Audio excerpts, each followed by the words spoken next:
Hello everybody, welcome back to my channel educational panacea. My name is Bhanu Pratap. So guys, आज हम एक बहुत ही important और बहुत रीसेंट मुद्दे पे बात करने वाले हैं, जिसकी ऊपर अभी दिल्ली हाई कोर्ट में केस भी एग्जिस्टिंग चल रहा है अभी, तो उसके ऊपर हम बात करेंगे। और आपकी जो सीआरपीसी की वीडियोज़ है वो भी अभी चलती रहेंगी। इस वीक आपकी 2 वीडियोज़ और आ जाएंगी और चार्ज वाला जो आपका टॉपिक है ख़त्म हो जाएगा। और जितनी भी सीआरपीसी की प्लेलिस्ट की प्रीवियस वीडियोज़ हैं वो सारी आप एक्सेस कर सकते हैं। मैं डिस्क्रिप्शन में लिंक प्रोवाइड कर दूँगा। इसके अलावा आप मुझे इंस्टाग्राम पे फॉलो कर लें, अगर करना चाहते हैं तो फॉलो कर सकते हैं। वहाँ पे अगर आपका कोई डाउट वगैरह है तो पूछ सकते हैं। काफ़ी सारे बच्चे वहाँ से अपना डाउट रिड्रेस कर लेते हैं। तो हम जो आज टॉपिक करने जा रहे हैं that is a very sensitive topic, और दिल्ली हाई कोर्ट में लेके इसको अभी पिटिशन लगी हुई है। The topics name is marital rape. तो इसके ऊपर इसकी वैलिडिटी को, क्योंकि इंडिया के अंदर marital rape as an offence exist नहीं करता, ये एक तरीके की इम्यूनिटी है, और रेप के ऑफेंस में एक तरीके का एक्सेप्शन भी है। तो इसके ऊपर अभी दिल्ली हाई कोर्ट में पिटीशन चल रही है, तो हम उसके ऊपर ही बात करेंगे कि यहाँ पे किस सेक्सुअल ऑटोनॉमी की बात हो रही है और ये मुद्दा क्या है। तो अभी दिल्ली हाई कोर्ट में 2 जजेस बेंच की, जो कि ऑनरेबल जस्टिस राजीव शक्तर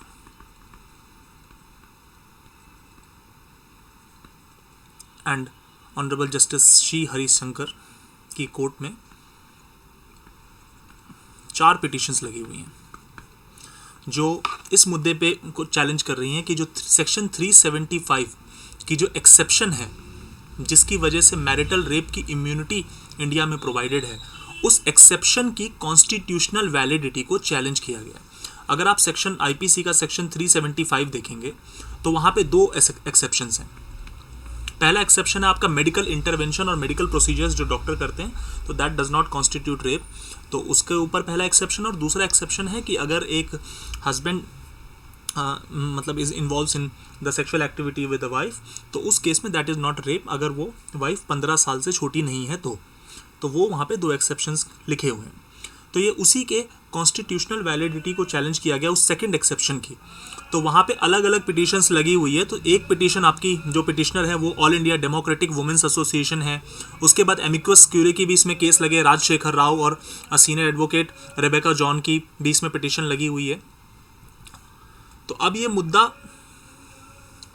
किस चीज़ को लेके इस पर डिस्प्यूट है, हम उसको समझते हैं। देखिए, सेक्शन 375 का जो एक्सेप्शन है, exception number 2, I am talking about exception number 2, जिसको चैलेंज किया गया कि इसको लॉ में नहीं होना चाहिए और मैरिटल रेप एक ऑफेंस होना चाहिए। अभी आज के जो प्रेजेंट टाइम में जो लॉ है that is not an offence, और वो एक तरीके का इम्यूनिटी प्रोवाइड करता है। तो वो जो एक्सेप्शन है इम्यूनिटी प्रोवाइड करता है from getting accused in such offences. तो ये gives the right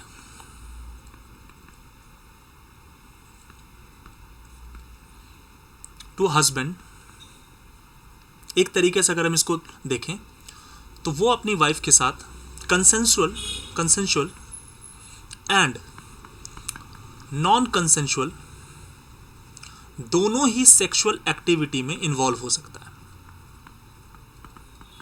that means कि यहाँ पे after the person is married, after the women is married, तो उसमें हस्बैंड को कंसेंस, एक तरीके से इसका एक डायमेंशन अगर हम देखें तो कंसेंशुअल और नॉन कंसेंशुअल दोनों ही सेक्सुअल एक्टिविटी में वो इन्वॉल्व हो सकता है हस्बैंड।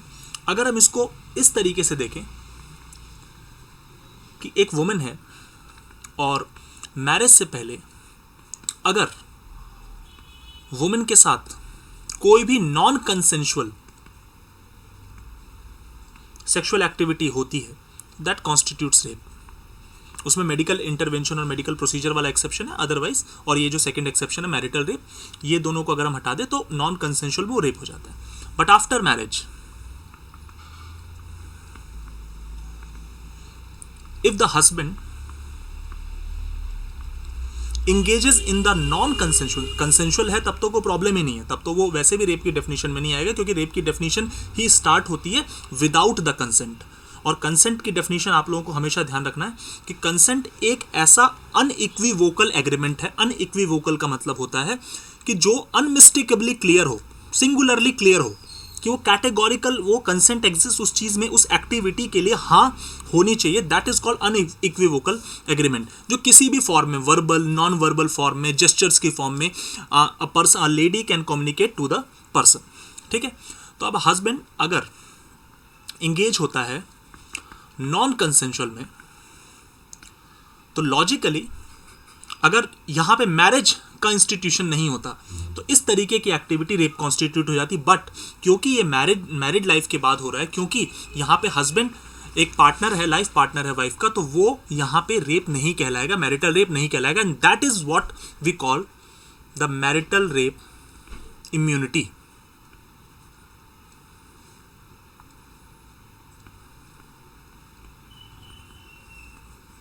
मैरिटल रेप इम्यूनिटी, जिसको लेके चैलेंज हुआ है और जिसको लेके काफ़ी लंबे टाइम से कोर्ट में पिटिशंस लगी हुई हैं, और उसको लेके अब होपफुली कुछ नई चीज़ हमें सुनने को मिल सकती है इस बार। तो अब ये जो हम प्रोविज़न देख रहे हैं, ये जो लॉ है, इसके पीछे लॉजिक क्या है कि ये मैरिटल रेप इम्यूनिटी बहुत सारी post colonial common law countries में हमें क्यों देखने को मिलती है, तो वो किस एजम्पशन पे बेस्ड है या कौन से थ्योरी को वो फॉलो करते हैं।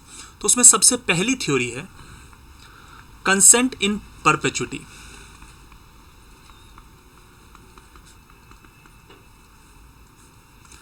What do you mean by perpetuity? Perpetuity मतलब जो चलती जाए चलती जाए चलती जाए, एक बार मिल गई तो उसके बाद कंटिन्यूटी में चलती जाए, that is called consent in perpetuity. तो ऐसा एजम्पशन है कि मैरिज होने के बाद women gives the consent to her husband in perpetuity, in continuity.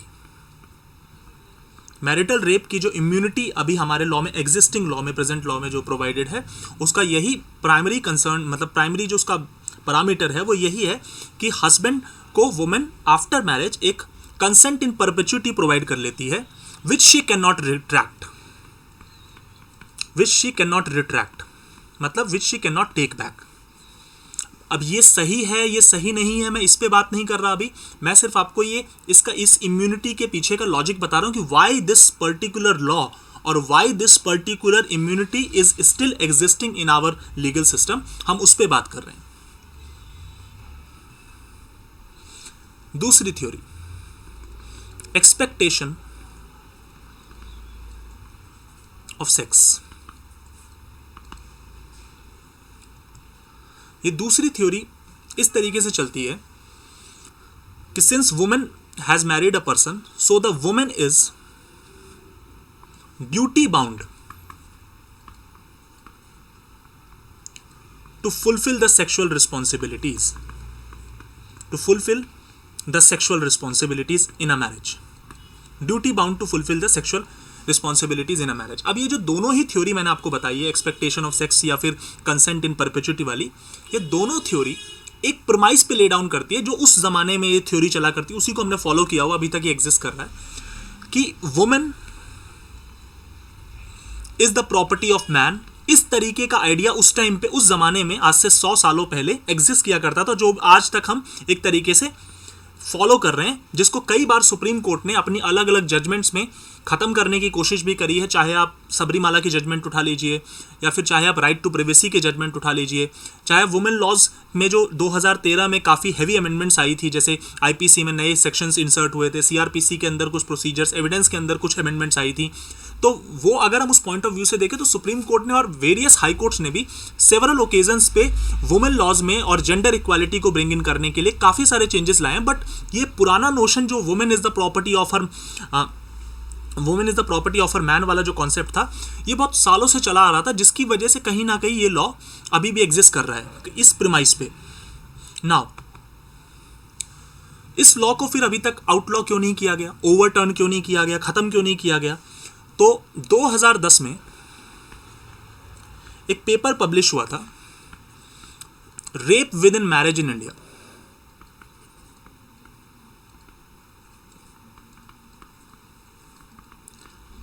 और वो पेपर पब्लिश किया था प्रोफेसर डॉक्टर KI विभूति। उन्होंने ये ऑब्जर्व किया, ये रीज़न दिया कि क्यों मैरिटल रेप आज भी इंडिया में एक ऑफेंस नहीं है, और क्यों मैरिटल रेप को लेके आज भी इंडिया में इम्यूनिटी एग्जिस्ट करती है। तो उनका लॉजिक ये था,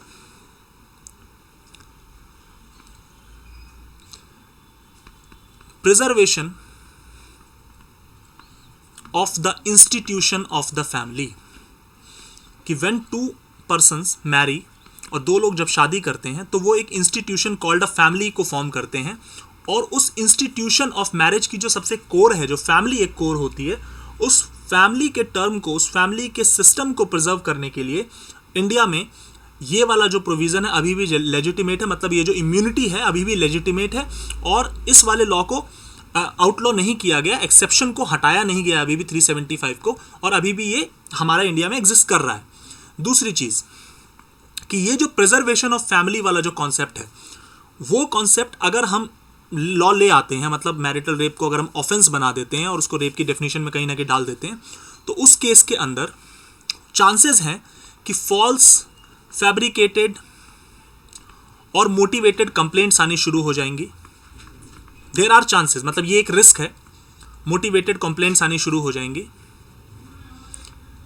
उसके अलावा बहुत सारी प्रोसीजरल डिफिकल्टीज भी अराइज हो सकती हैं। तो ये रीजन साइट किया गया, मैं एक पेपर का रेफरेंस दे रहा हूं कि ये रीजन साइट किया गया कि इंडिया में क्यों नहीं आज भी इस लॉ को हटाया गया है, या फिर आज भी इंडिया में इस इम्यूनिटी को हटाया क्यों नहीं गया। अब बात आती है कि क्या सिर्फ इंडिया में ही ये प्रॉब्लम है, या फिर इंडिया में ही अभी भी इम्यूनिटी प्रोवाइड हो रही है, दूसरे देशों ने इसको हटा दिया है, ऑफेंस बना दिया है, क्रिमिनलाइज किया है मैरिटल रेप को या नहीं किया। तो उसके ऊपर जान लेते हैं कि अगर हम कनाडा की बात करते हैं, ऑस्ट्रेलिया की बात करते हैं, या साउथ अफ्रीका की बात करते हैं, तो ये अपने लॉज के अंदर चेंजेस ब्रिंग इन कर चुके हैं, और आज इनके पास वो लॉज हैं जहां पे मैरिटल रेप एक क्रिमिनलाइज्ड ऑफेंस है, और वहां पे एक ऑफेंस है, मतलब मैरिटल रेप को क्रिमिनलाइज कर दिया गया है वहां पे। नाउ कोर्ट के सामने क्या क्या आर्गुमेंट्स अभी तक आए हैं उसको समझने की कोशिश करते हैं कि क्या क्या बातें हैं जो इस कॉन्सेप्ट मैरिटल रेप के इस इम्यूनिटी को रिमूव करने को लेके की जा रही है, और क्या क्या स्टैंड है जो इसको रिमूव नहीं करने को लेके कहा जा रहा है। उस दोनों स्टैंड के ऊपर हम बात करेंगे। देखिए, मैं एक स्टैंड को इस तरीके से रिप्रेजेंट कर रहा हूं कि मैरिटल रेप ऑफेंस होना चाहिए, और एक स्टैंड को इस तरीके से रिप्रेजेंट कर रहा हूं कि मैरिटल रेप ऑफेंस नहीं होना चाहिए, मतलब इसकी इम्यूनिटी होनी चाहिए। दोनों के स्टैंड। तो सबसे पहले इसका स्टैंड हम देखें तो 2017 के बाद अगर आप सुप्रीम कोर्ट की कई सारी जजमेंट्स को देखेंगे, जैसे कि जस्टिस के एस पुट्टुस्वामी वाली जजमेंट होगी जो आधार की बहुत लैंडमार्क जजमेंट है, या फिर आप अगर शायरा बानो ट्रिपल तलाक वाली जजमेंट देखेंगे, या फिर आप 377 आईपीसी को जो अनकॉन्स्टिट्यूशनल डिक्लेयर करके ख़त्म कर दिया गया और होमोसेक्सुअलिटी को अलाउ किया गया इंडिया में, उसकी जजमेंट को देखेंगे नवतेज जौहर वाली, या फिर आप सबरीमाला की जजमेंट को देखेंगे, तो आपको सारी जजमेंट में एक चीज़ कॉमन मिलेगी कि एक चेंज आ रहा है, एक पैराडिम शिफ्ट आ रहा है। इंडिया के लीगल सिस्टम में कुछ ऐसी चीज़ों का पैराडिम शिफ्ट आया है जो कि बहुत लंबे टाइम से अटकी हुई थी, और बहुत लंबे टाइम से उसके ऊपर किसी प्रकार का एक पॉजिटिव या प्रैग्मेटिक कुछ वाइडर डायमेंशन में चेंज नहीं आया था, जो 2017-18 के में हमें देखने को मिला। सबरीमाला की जजमेंट देख लीजिए, जहां पे सुप्रीम कोर्ट ने आर्टिकल 14, आर्टिकल 15, आर्टिकल 21 इनकी एक इलैबोरेटिव अंडरस्टैंडिंग और इनकी एक इलैबोरेटिव इंटरप्रिटेशन पे ज़्यादा फोकस किया। जो पर्सनल राइट है, एक फंडामेंटल राइट है एक किसी भी सिटीजन का इंडिया में, किसी भी पर्सन का इंडिया में, उस राइट के ऊपर ज़्यादा इम्फेसिस किया। सुप्रीम कोर्ट की काफ़ी सारी जजमेंट जो अब 2017 से देखेंगे तो उससे हमें एक चीज़ समझ में आती है कि एक पैराडिम शिफ्ट आ रहा है, तो वो भी एक ग्राउंड बनता है कि हम इस वाले मुद्दे पे भी बात करें और इस वाले मैरिटल रेप को क्रिमिनलाइज करें या इसे एक ऑफेंस बनाएं। दूसरी चीज़, द मोमेंट आप मैरिटल रेप को ऑफेंस नहीं बनाते हो तो उससे क्या क्या चीज़ें होती हैं। पहला, वुमेन की जो सेक्सुअल ऑटोनॉमी है वो ऑटोनॉमी को आप वॉयलेट करते हैं कि just because a women is married she does not have the right to decide, or now she does not have the right to give consent or not. Now she cannot determine between giving consent or not giving consent, क्योंकि उसकी sexual autonomy का मायने ही नहीं रह गया, because husband उस case में marital rape में जाएगा ही नहीं। अगर वो ऑफेंस नहीं है तो उसको जेल होगी ही नहीं और उसके ऊपर किसी प्रकार का चार्ज बनेगा ही नहीं। तो इसीलिए ये सेक्सुअल ऑटोनॉमी वुमेन की जो पर्सनल राइट हैं, उसके जेंडर राइट्स हैं, आर्टिकल 21 के तहत या 14 के तहत या 15 के तहत उनको वायलेट करता है, पहली बात। दूसरी बात कि लेट्स सपोज कि आप यहां पे पिटिशनर्स ने यह भी आर्ग्यू किया अभी हाई कोर्ट में कि एक reasonable expectation of sex can be expected from a sex worker and from domestic relationships, मतलब मैरिज, डोमेस्टिक रिलेशनशिप जो मैरिज के अंदर, यहां पे रीजनेबल एक्सपेक्टेशन हो सकता है, मानते हैं, लेकिन स्टिल कंसेंट इन परपेचुइटी का कोई लॉजिक नहीं बनता कि once the consent has been given now that consent has become irrevocable, इस बात का कोई लॉजिक नहीं बनता। No, it is not applied, क्योंकि consent, if the consent can be given in a certain case, the consent can be withdrawn also in that certain case. Consent देने का मतलब consent is never a continuing consent, and even if it is a continuing consent, the consent can B revoked at any point of time. और अगर marital rape को offence नहीं बनाया जाता तो वो जो कंसेंट देने की अथॉरिटी है, वो जो ऑटोनॉमी है, वो ऑटोनॉमी खत्म हो जाती है। ये बात है। दूसरी चीज कि पिटिशनर्स ये बात भी कह रहे हैं कोर्ट में कि yes, there is a reasonable expectation, but the reasonable expectation does not give the right to take away the right of consent. Now, अब बात आती है इसमें कि क्या सुप्रीम कोर्ट को इसमें इंटरफेयर करना चाहिए या नहीं उतना सीरियसली, या फिर सुप्रीम कोर्ट को बैलेंसिंग ऑफ फंडामेंटल राइट्स यहां पे करना चाहिए या नहीं, जैसे सुप्रीम कोर्ट अदर मैटर्स में करता है, लाइक नेशनल सिक्योरिटी हो गया या पब्लिक हेल्थ या ऑर्डर के मसले पे सुप्रीम कोर्ट उसमें इंटरफेयर करता है। क्योंकि मैरिज जो एक एज अ एस्पेक्ट है, हालांकि सुप्रीम कोर्ट ने काफ़ी सारे एस्पेक्ट में, जैसे हम ट्रिपल तलाक का मुद्दा देखें तो उसमें भी सुप्रीम कोर्ट ने मैरिज के कॉन्सेप्ट पे, डाइवोर्स के कॉन्सेप्ट पे ही बात करी, और उसमें सुप्रीम कोर्ट ने उसको एज ए स्टेट इंटरेस्ट मानते हुए उसमें इंटरफेयर किया है, और वो जजमेंट देके उसे अप्लाई भी किया है, जो हम आज पढ़ रहे हैं। या फिर हम प्रिवेसी की बात करें तो उसमें भी सुप्रीम कोर्ट ने काफ़ी इंपॉर्टेंट बात बोली है। तो सुप्रीम कोर्ट इसमें इंटरफेयर करेगा या नहीं, या सुप्रीम कोर्ट का या कोर्ट का इसमें राइट बनता है या नहीं, स्टेट का इसमें इंटरेस्ट बनता है या नहीं इंटरफेयर करने का, तो ये भी एक क्वेश्चन है अभी जो एग्जिस्ट कर रहा है। नाउ गवर्नमेंट का क्या स्टैंड है इस पर? तो गवर्नमेंट का हम दो, सेंट्रल गवर्नमेंट का स्टैंड देखते हैं और दिल्ली गवर्नमेंट का स्टैंड देखते हैं। दोनों का स्टैंड एक चीज पे कॉमन है कि मैरिटल रेप को अभी हम ऑफेंस नहीं बना सकते, मतलब मैरिटल रेप की जो इम्यूनिटी है that will exist, that has to exist. Marital rape को हम ऑफेंस नहीं बना सकते। उसके पीछे काफ़ी सारी डेलिब्रेशन है। हालांकि मिनिस्ट्री ऑफ होम अफेयर्स ने क्रिमिनल लॉज को अमेंड करने की, उनको रिव्यू करने के सिस्टम 2019 में कमेटी बनाई थी, बट वो कमेटी में अभी फाइनल रिपोर्ट आई नहीं है। और हालांकि आने वाले टाइम में हमें सीआरपीसी में, एविडेंस और आईपीसी में बहुत बड़े चेंजेस देखने को मिल सकते हैं। बट दिल्ली गवर्नमेंट और सेंट्रल गवर्नमेंट दोनों का ये स्टैंड है कि मैरिटल रेप को अभी हम ऑफेंस नहीं बना सकते। उसके पीछे बहुत सारे रीज़न है। इनफैक्ट दिल्ली गवर्नमेंट ने ये भी स्टैंड दिया कि अदर जो ऑप्शंस हैं वो एक वुमेन के पास अवेलेबल होते हैं, जैसे कि डोमेस्टिक वायलेंस में she can file a complaint, जैसे कि डाइवोर्स के मसले में she can file a divorce, she can take the divorce from the husband. तो ये सारे अदर अभी रिजॉर्ट्स वुमेन के पास अभी भी एग्जिस्टिंग अवेलेबल हैं, तो इसलिए हम उसको नहीं बना रहे, पहली बात। दूसरी बात कि मैरिज जो एज अ कॉन्सेप्ट है, हम इंस्टीट्यूशन ऑफ मैरिज के जो कॉन्सेप्ट है या इंस्टीट्यूशन ऑफ फैमिली का जो कॉन्सेप्ट है, उस कॉन्सेप्ट को प्रिजर्व करने में ज़्यादा गवर्नमेंट का स्टैंड उस तरफ ज़्यादा है। इस वजह से इसको ऑफेंस नहीं बनाया गया और आगे भी चांसेस कम ही लग रहे हैं। नाउ जब निर्भया वाला केस हुआ था 2012 में, तो उसके बाद आप लोगों को याद होगा कि जस्टिस JS वर्मा कमेटी बनाई गई थी, जिसने काफ़ी सारे रिकमेंडेशंस प्रोवाइड किए थे। उस कमेटी के मेंबर्स आपकी जस्टिस लीला सेठ भी थी और ex solicitor general of India Gopal Subramaniam भी थे।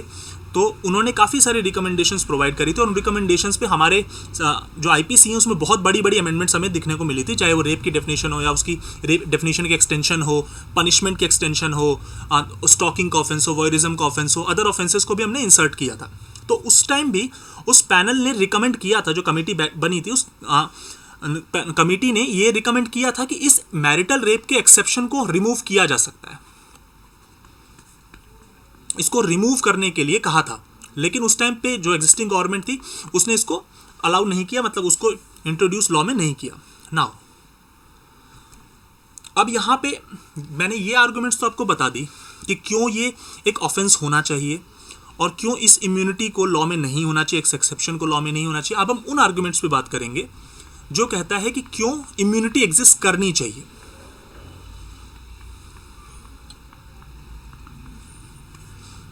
कि क्यों ये ऑफेंस नहीं होना चाहिए, या इसको दूसरी भाषा में बोलूं तो क्यों ये अभी भी इम्यूनिटी रहनी चाहिए। सबसे पहला, फॉल्स एक्यूजेशंस। इंडिया में अगर हम अदर वुमेन लॉज की बात करें, जैसे डोमेस्टिक वायलेंस की बात करें, या हम क्रुएल्टी वाला जो हमारा सेक्शन आईपीसी में सेक्शन 498A उसकी भी बात करें, तो इसमें इंडिया में केसेस तो बहुत फाइल होते हैं, बट अगर आप इनके कन्विक्शन रेट देखेंगे तो इनका कन्विक्शन रेट बहुत लो है, क्योंकि फाइनली या तो मैटर सेटल हो जाते हैं या फिर उसमें एक्विट हो जाते हैं, एक्विटल रेट बहुत हैवी है, जिसकी वजह से, और ये दोनों वुमेन लॉज हैं, दोनों प्रोटेक्शन ऑफ वुमेन के खिलाफ बहुत ही स्ट्रांगली काम करते हैं और दोनों में प्रोसीजर काफ़ी अच्छे से फॉलो होता है। लेकिन पॉइंट ये है कि उसके अंदर फॉल्स कन्विक्शंस, फॉल्स एक्यूजेशंस भी बहुत ज़्यादा लगती हैं, जिसकी वजह से बहुत सारे लोग उसमें इन्वॉल्व हो जाते हैं। क्रुएल्टी वाले मैटर में अगर हम बात करें या डोमेस्टिक वायलेंस में, तो कई बार वो रिलेटिव्स भी इन्वॉल्व हो जाते हैं जिनका लेना देना भी नहीं होता फैमिली से, और उनको भी चार्जशीट में नाम होता है, उनको भी जब एक्यूजेशन लगता है तो उनको भी उसमें लपेट दिया जाता है। छोटे छोटे 15-16 साल के जो भाई बहन होते हैं या फिर जो भी अदर फैमिली मेम्बर्स हैं उनको भी लपेट दिया जाता है उसमें। तो ये एक रिस्क बहुत ज़्यादा बढ़ जाता है। दूसरा कि जब एक मैरिड कपल साथ में रहता है तो किसी इंस्टांस पे कंसेंट को बाइफरकेट करना बहुत ज़्यादा कॉम्प्लिकेटेड हो जाता है, क्योंकि ये बहुत थिन लाइन है किसी पर्टिकुलर कंसेंट में, नहीं कंसेंट में। हाँ, उसमें ये चीज़ ज़रूर है कि अगर बहुत ज़्यादा ज़ोर ज़बरदस्ती किसी सेक्सुअल एक्टिविटी में इन्वॉल्व हुआ जा रहा है हस्बैंड के द्वारा वाइफ के अगेंस्ट, तो वो तो ठीक है, दैट कंसेंट वहाँ पे नहीं एग्जिस्ट करता। बट अगर हम जनरल केसेस की बात करें तो कंसेंट में मैरिड कपल के पॉइंट ऑफ व्यू से अगर हम ये बात बोल रहे हैं तो कंसेंट की बहुत थिन लाइन एग्जिस्ट कर जाती है वहाँ पे, जिसकी वजह से एक एप्रीहेंशन रहता है कि वो एक फॉल्स केस या फिर एक तरीके का huge number of burden of cases पूरे लीगल सिस्टम पे डाल सकता है। तो ये आर्गुमेंट्स वो हैं जो मैरिटल रेप की इम्यूनिटी को स्टैंड रखने के लिए, एक्सेप्शन को नहीं हटाने के फेवर में बात कर रहे हैं। दोनों आर्गुमेंट्स, दोनों एस्पेक्ट को मैंने आपको बता दिया है। हालांकि इसमें क्या होगा अभी जल्दी हमें पता चल जाएगा, क्या स्टैंड आएगा। पहले तो दिल्ली हाई कोर्ट का है, फिर आगे आने वाले टाइम में सुप्रीम कोर्ट भी इस पर कुछ ना कुछ बोलेगी। हो सकता है कि हमें लॉज में कुछ चेंजेस मिले। तो हमें पॉइंट ये है कि दोनों एस्पेक्ट्स को हमने देख लिए, फेवर और अगेंस्ट। इन दोनों में हमें एक बैलेंस ज़रूर बनाना पड़ेगा कि वुमेन लॉज जो हैं वो भी हर्ट ना हो, वुमेन को उनके राइट मिले, जेंडर इक्वालिटी के अगेंस्ट भी चीज़ें ना जाए, और इस चीज़ का भी बैलेंस हमें रखना पड़ेगा कि वो एक फेक केस का बर्डन पूरे लीगल सिस्टम पे ना डाल दें। क्योंकि इंडिया के अंदर काफ़ी सारे वुमेन लॉज ऐसे हैं जिसके अंदर एक्यूजेशन तो हैं, कंप्लेंट्स तो आती हैं, बट उनके अगर हम कन्विक्शन देखें तो कन्विक्शंस कम है कंपैरेटिवली। हालांकि कन्विक्शन कम होने के या फिर केसेस कम होने के और भी कारण होते हैं कि केसेस रिपोर्ट भी नहीं हो पाते। कई बार ऐसे रिपोर्ट्स आए हैं जहां पे पॉक्सो के अंदर बहुत सारे केसेस रिपोर्ट नहीं हो पाते। इनफैक्ट रेप केसेस कई सारे जो रूरल एरिया है, सेमी अर्बन एरियाज है, वहाँ पर रिपोर्ट नहीं हो पाते, सेटल हो जाते हैं। तो उस वजह से वो बहुत ही थिन लाइन है उस पर्टिकुलर चीज़ में। तो क्या हाई कोर्ट बोलने वाली है, क्या कोर्ट उस पर स्टैंड लेगी, that will be seen very recently. बाकी ये दोनों एस्पेक्ट मैंने आपको बता दिया। अगर आपको वीडियो अच्छी लगी तो प्लीज़ लाइक, शेयर, सब्सक्राइब करें और शेयर करें ज़्यादा से ज़्यादा लोगों के साथ। आप अपने नॉन लॉ वाले फ्रेंड्स के साथ भी शेयर कर सकते हैं। इस एस्पेक्ट पे मैंने जितनी डिटेल बतानी थी कोशिश करेगी पूरी डिटेल में बताऊँ मैं इसको।